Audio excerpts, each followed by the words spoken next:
Ang akong i-share nga na kaninyo mga igsoon, ining panahon na is forgiveness.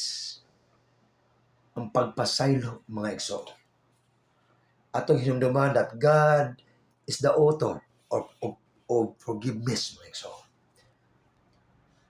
Ang pagpasaylo, sayon kayo, sultihon mga igsoon. Apan lisod kayo buhaton. It is only God's grace na makahimo kita igsoon sa pag-extend o pasaylo ngadto sa mga tao nga nakapasakit kanato mga igsoon. Ato lamang igsoong maangkol ang tinuol nga kalipay sa kinabuhi igsoon, nga tinuol nga kalinaw sa kinabuhi mga igsoon. Sa dihang mapasaylo ka. Mao lamang kini ang bugtong paagi ngadto sa kalipay ug kagawasan gikan sa imong pagdumot ug kasilag sa imong mga kaaway mga igsoon. So hangtod nga dili ka makapasaylo sa imong mga kaaway, mga pabilin ang imong pagdumot igsoon ug imo kayong balunon hantod sa imong kamatayon. Mao kana mga igsoon. So sa dihang muhatag ta sa atong pasaylo sa mga tawo nga nakasala batok kanato. It will help us to move forward. It will help us to begin our healing process mga igsoon. So, ang pagpasaylo igsoon, it will remove the anger and the malice from our hearts. Kining malice igsoon means kasing-kasing nga nasamaran mga igsoon. Sa dihang mapasaylo ka, you are no longer giving someone else authority over your mind and heart. Meaning, you have peace of mind. So kung gusto ka nga mabalo sa imong kaaway mga igsoon, learn to forgive.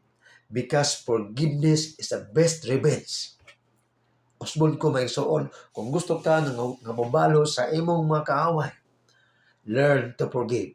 Because forgiveness is the best revenge. Forgiveness is the single most important thing we can do to create a life of love and happiness. Without forgiveness, we are destined to live in hurt, anger, and upset mga igsoon.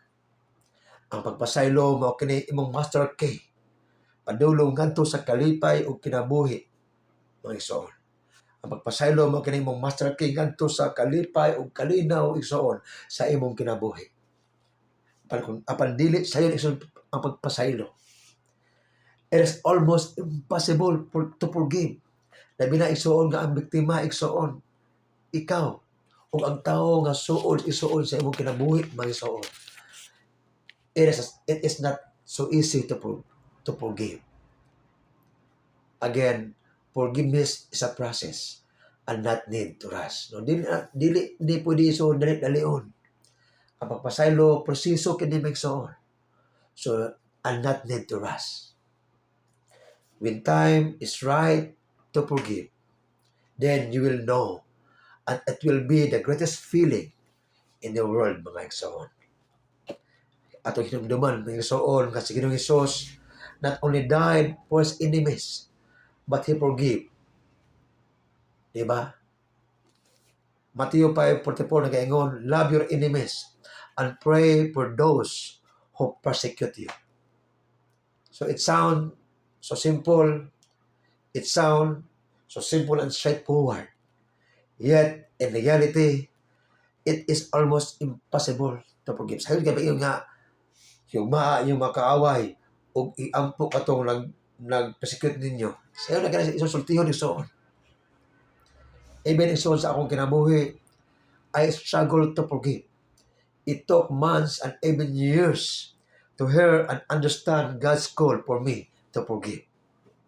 So by reading Bible verses and books about forgiveness and through the biblical account of King David in 2 Samuel 11. 2 Samuel 1 verses 11 to 12. God softened my heart. Sadya ako kanang gibasa igsoon mga bersikulo igsoon sa life ni David igsoon. Gihikap sa Dios akong kasing-kasing. Gihumok sa Dios akong kasing-kasing igsoon. Aron ako igsoon makapasaylo sa mga tao na nakapasakit kanako mga igsoon. Atong hibaluan nga before si King David nahimong hari mga igsoon, he spent 8 years running from King Saul. Kini si King Saul igsoon, he is the first king of Israel. O kini si King Saul, he is hell-bent on destroying King David. So it was a time of constant unrest sa kinabuhi ni King David mga igsoon. Unrest siya, adunay kahadlok, adunay kulba igsoon siyang dughan. Why? Because King Saul wanted to kill him. So si David igsoon sa wala pa siya nimong hari, 8 years siya nga nagtago-tago igsoon. Palayo igsoon ka King Saul. Tungod kay patyon sa igsoon ni King Saul mga igsoon atong panahon na. Apan sa diya igsoon nga nabalitaan ni David nga si King Saul namatay na mga igsoon.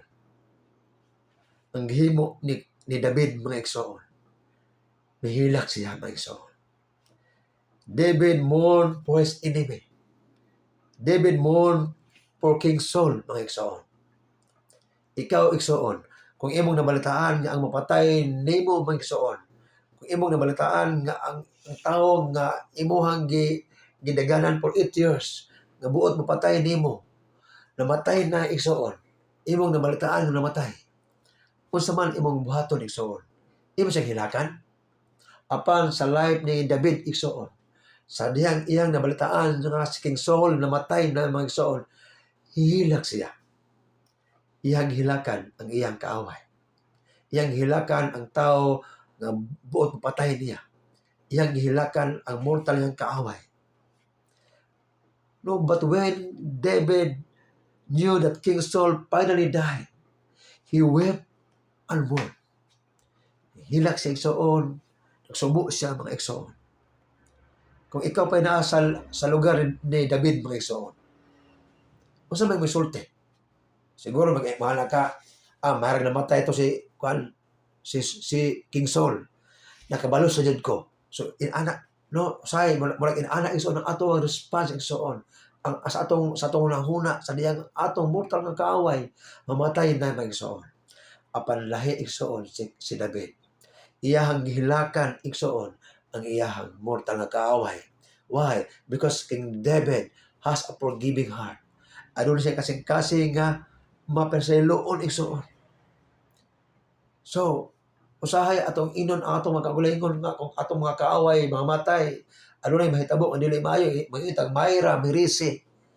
Kabalos, kung usahay, inani ang atong response. Kung adunay mahitabo sa mga tao igsoon nga atong mga kaaway. Inani ang atong response sa diyang atong mabalitaan ang atong mga kaaway igsoon namatay o adunay dili mahitabo sa ilang mga kinabuhi. But King David has a forgiving heart. Iyahang gipasaylo igsoon si King Saul. In spite of hell-bent nga pagtinguha ni King Saul sa pagpatay kay Saul. Imagine 8 years of constant unrest, fear, and sufferings. Dayon, imong hilakan ang kamatayon sa tao nga buot mapatay nimo. Again, forgiveness is a first step we need to take to love our enemies. Asun kay igsoon, ang pagpasaylo mo kalay unang pikang igsoon nga atong himuon alang sa paghigugma sa atong mga kaaway. Mao kana mga igsoon. So usahay lisod kayo igsoon pagpasaylo, but God choose to provide a way of forgiveness. Kita igsoon sa diyang kita makasala pa ta. Sa Ginoong Hesus, iyatang gipasaylo igsoon. God provide a way to forgive us so that while we are yet sinners, Christ died for us. No? Ang Romans 5:10 nagaingon, we were reconciled to Him to the death of His Son.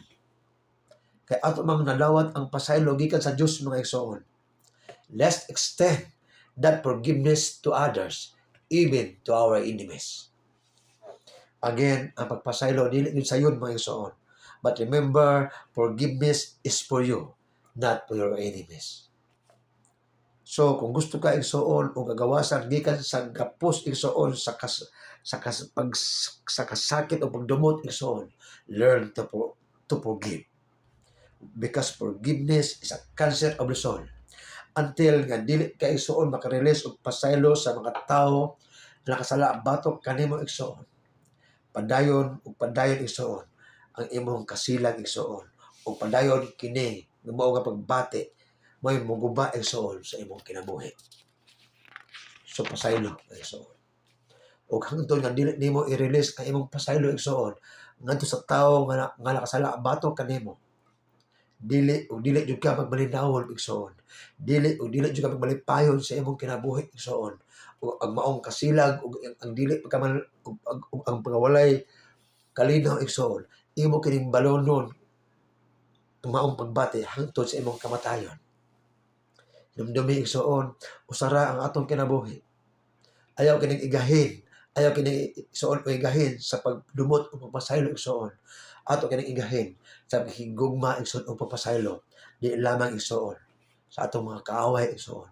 Kundi igsuon sa tanan tao igsuon. So, kitang tanan nag-celebrate og Pasko. Karang panahon na igsuon, panahon sa Pasko mga igsuon. Masultihan na kami igsuon. If you cannot release forgiveness, kung dili ka igsuon makapasaylo igsuon sa mga tao nga naka-agabyado nimo, wala kay rason na mag-celebrate og Pasko mga igsuon. You have the reason to celebrate Christmas when you cannot extend forgiveness to those people who hurt you. No, wa kay rason igsuon nga mag-celebrate og Pasko tungod kay ang mensahe sa Pasko igsuon mao man ang pagpasig-uli igsuon kanang atong gitawag og reconciliation o pagpasaylo mga igsuon. So, mao kini ang mensahe sa Dios igsuon kanato nga iyang mga anak. Mao kini ang iyang mensahe kanato kini panahon sa Pasko igsuon sa iyang mga sumusunod igsuon. Kung maangkon ka nga follower ka ni Kristo, if you say that you are a follower of Christ, then forgive. Dumdumi igsuon, unforgiveness is a cancer of the soul. Hantod na dili ta magpasaylo mga igsuon, dili kita magmalinawon sa atong kinabuhi mga igsuon. Learn to forgive. Hamubo lamang ang atong kinabuhi igsuon. Ayaw kining usiki sa mga pagdumot ug kasilag mga igsuon. Atong i-embrace ang gugma o pagpasaylo aron magmalinawon ta igsuon sa atong kinabuhi. Aron tay kalipay igsuon sa atong kasing-kasing mga igsuon. Dumdumi mga igsuon. Again, ako Osborn mga igsuon. Ang pagpasaylo igsuon is a first step to love our enemies. O kanang unang tikang igsuon sa paghigugma igsuon sa atong mga kaaway. Nini panahon sa Pasko mga igsuon, ako igabilin kaninyo mga igsuon na ato ang pilion ang pagpasaylo. Tungod kay hamubo lamang ang atong kinabuhi. O sa dihang mo extend kitag pasaylo igsuon sa mga tao nga nakahimo sa pagpakasakit nato mga igsuon. Alo na tayo kitay nindot igsuon sa pagsaulog igsuon sa Pasko. So, mga igsuon, salamat kay igsuon sa magpaminaw ug usbon ko atong matasanon igsuon ang pagka mapinasayloon susama nga atong Dios igsuon nagpasaylo nato. No, atong i-embrace ang gugma mga igsuon. Atong i-embrace ang pagpasaylo igsuon. Sa diyan atong i-embrace ang gugma o pagpasaylo igsuon sa mga tao nakapasakit nato igsuon. We have a meaningful Christmas celebration. Dalay ko ng Diyos sa katapusan, dakang salamat sa iyong pagpaminaw.